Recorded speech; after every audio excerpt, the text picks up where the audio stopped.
जिसके घर में शंकर का शिवलिंग रहता है उसके घर में कभी बड़ा रोग प्रवेश नहीं करता। शंकर का शिवलिंग हो, हमें जो भी मूर्ति होती है, जमीन ये जमीन है, इससे अंगूठे को उठाकर देख लो, हाथ को, बस इतनी बड़ी मूर्ति प्रतिमा स्वरूप घर के अंदर होना चाहिए, इससे बड़ी नहीं।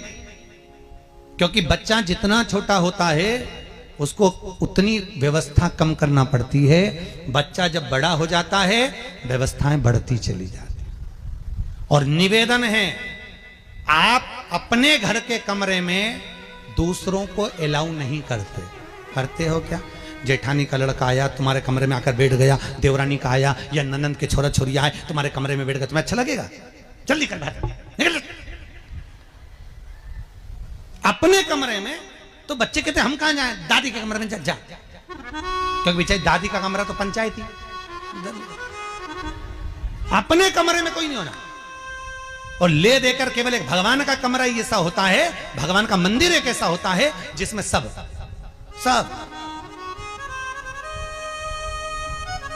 तीर्थ करने गई। कहां? रामेश्वर। गणेश जी भगवान शंकर से बोले पिताजी फिर तीर्थ गई है। शंकर जी बोले बेटा खसक के बैठ जा, पकड़ के लाती होगी।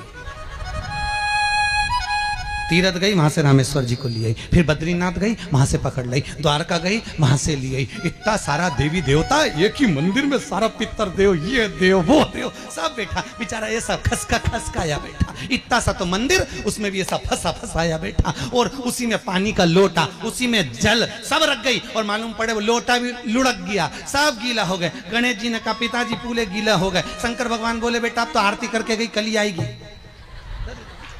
अब तो गई में घंटी, तन मन धन सब कुछ तेरा, मुंह से बोल रही तेरा, ऊपर से दिखा रही ठेंगा, समझना मत ही तेरा।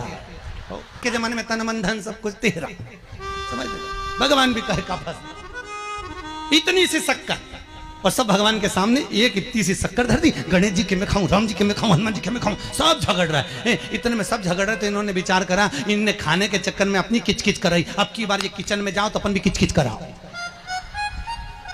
अब सारे पंडितों से पूछती फिर रही महाराज घर में शांति नहीं, घर में शांति नहीं। अब महाराज जी के कहीं मालूम कि क्यों शांति नहीं? जब देवताओं का किचकिच कराएगी तो तुझे कौन छोड़ेगा? जकर किचकिच भगवान। और बचा कुचा था तो वो दिवाली दशहरा आया, जन्माष्टमी आई, इतना सारा भगवान के थाली में रख के अचार लेके रखंडे बैठ गई। आज तो जन्माष्टमी है। और बच्चा कुछ तो पाउडर लिया कौन सा पीताम्बरी, उससे झगड़ते, ऐसा रगड़ूंगी पूरा साफ हो जाएगा। और जन्माष्टमी के दिन ऐसा रगड़ा भगवान कह रहे राधा आज मेरा जन्मदिन और ये मुझे घस रही। भगवान बोले अब घस लेने दे। राधा जी बोली कोई बात नहीं, बाद में मैं उपटन लगा दूंगी प्रभु। अब इसका जन्मदिन आंदे, जैसी करनी वैसी भरनी। अब खुद का जन्मदिन आया, शादी की सालगिरह आई, पति के साथ जा रही थी मंदिर में दर्शन करने, स्पीड ब्रेकर पे से ऐसी फिकाई, सब दूर से घस आई। 4 दिन तक हॉस्पिटल में पड़ी रही। सब मिलने आए, जीजी कैसे हो गया? मेरा तो बताओ मंदिर जा रही थी और घिसा गई। भगवान बोले तूने मेरे जन्मदिन पे घसा, तेरे जन्मदिन में मैंने घसा, हिसाब बना। और घस ले क्यों? भगवत भजन चित्त वृत्ति में परमात्मा में भाव होना चाहिए। निर्मल मन सो मोहि पावा, मोहि छल छिद्र कपट ना। भगवान कहां कहते मुझे कुछ चाहिए?